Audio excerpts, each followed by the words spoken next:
Oi pessoal, tudo bem? Roberta Gerber aqui, eu tô rindo. Gente, hoje eu vim falar um pouquinho sobre algumas dúvidas que surgiram nos dois últimos vídeos que a gente fez, que foi sobre ronco e apneia. E tiveram alguns comentários, algumas dúvidas em relação a esse sintoma nas crianças, né? Então é sobre isso que eu queria conversar um pouquinho aqui com vocês hoje.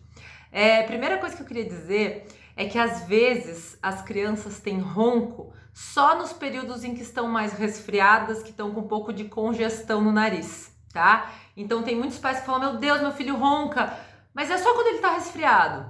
Ok, gente, então isso não é um sintoma que traga alguma preocupação a mais pra gente. Por quê? Porque a anatomia, logicamente, do nariz da criança ela é diferente. Então, qualquer tipo de secreção que esteja ali estagnada, parada, pode causar ronco nessa criança. Se quando passa o período do resfriado, da gripe, essa criança fica bem, não ronca mais, gente, tá tudo certo, não é algo que eu tenha que ter uma preocupação maior, tá? Agora, se a criança, mesmo longe dos períodos de resfriado, de gripe, ela mantém o ronco, aí sim a gente precisa fazer uma melhor avaliação, tá? Porque também nas crianças roncar não é normal, né? Então o ronco ele pode ser só o ronco ou ele pode também estar associado àquelas paradas da respiração. E a gente precisa, tanto no ronco quanto na apneia, olhar de maneira mais adequada para essa criança que tem esses sintomas para ver o que está causando isso, tá? E quais são as causas do ronco nas crianças? Pode ser uma rinite que não está sendo bem tratada ou que nem mesmo está sendo tratada, e quando a gente trata, né, clinicamente com medicamentos, lavagem nasal, a criança simplesmente fica ótima, tá?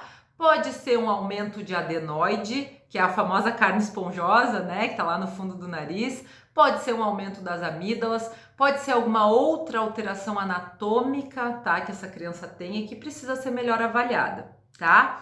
Então, quais são as alterações que esse tipo de sintoma pode causar, né? Uma criança que ronca, uma criança que não tem uma respiração nasal adequada, ela pode começar a respirar pela boca, né? E o ar, ele não tem que entrar pela boca, né, gente? O ar, ele tem que entrar pelo nariz.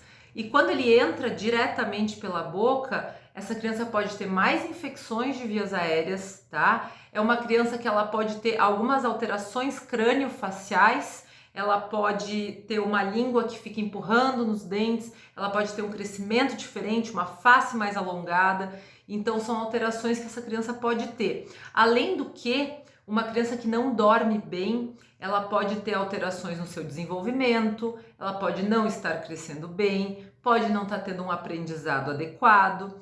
Então, eu estou dizendo isso para vocês porque a gente precisa fazer um diagnóstico logo e fazer o tratamento mais adequado para essa criança, para que ela não venha a ter algumas alterações que possam se manter aí na vida dela, tá?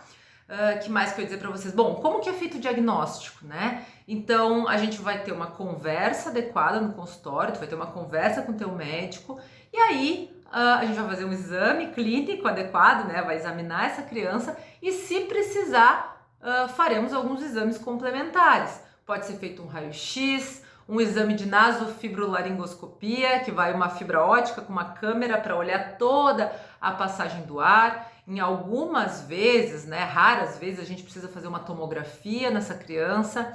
Então, para que a gente possa ter um diagnóstico adequado e fazer o melhor tratamento que a gente precisa fazer para que essa criança fique bem, tá bom, gente? Então, assim como nos adultos, roncar numa criança também não é normal e precisa ser avaliado o mais breve possível para que a gente consiga entrar com o tratamento adequado. Tá bom, gente? Um beijo!